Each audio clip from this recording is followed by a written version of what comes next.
On l'annonçait en titre. L'Institut français de Côte d'Ivoire renoue avec les activités culturelles pour la nouvelle saison. L'IFCI a fait sa rentrée vendredi avec l'annonce d'une série d'événements autour des transmissions, thème qui va guider la saison culturelle 2021-2022. Pour cette nouvelle année, l'Institut se veut une passerelle permettant d'être le relais entre les générations anciennes, celles de maintenant et du futur. Emmanuel Bonzo et Marius Sissiri.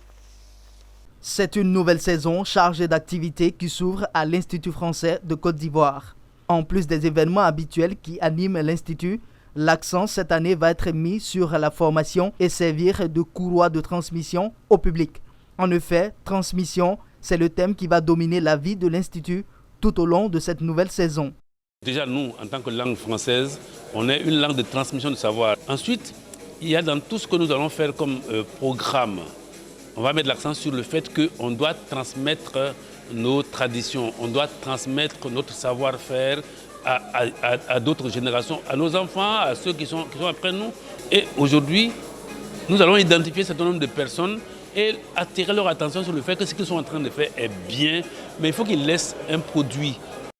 Pour permettre à cette notion d'avoir tout son sens, la rentrée culturelle de l'IFCI démarre musicalement avec une figure emblématique ivoirienne. Il s'agit de Mewe, maître du Zoblazo. L'artiste traverse les générations au fil du temps et se positionne comme celui à même de transmettre son savoir et ses œuvres artistiques et culturelles aux hommes actuels et futurs. Des années 90 à maintenant, il est toujours Mewe et quand tu viens, tu sais qu'il sera Mewe. Donc, mais après, c'est pas seulement ce que je demande.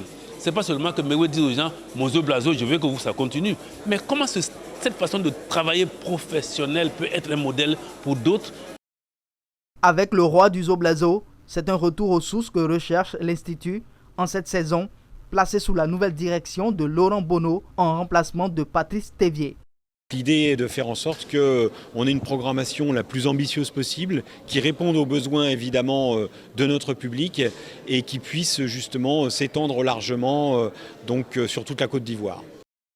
L'Institut français, c'est aussi un réseau dans lequel se trouvent des partenaires, parties prenantes dans la série d'activités qui va meubler la saison. La transmission passe par cette langue qu'on a en partage qui est le français. Donc le pôle français avait à cœur et aussi une forme de légitimité à reprendre cette activité. On est convaincu que pour accompagner nos entrepreneurs qui ont du potentiel, ES Partners n'est qu'une petite partie de la solution. Donc nous avons des outils qui s'appellent le capital intelligent, mais la vraie valeur ajoutée, elle se fait avec nos partenaires. Donc avec nos partenaires de l'Institut français, de l'ambassade de France.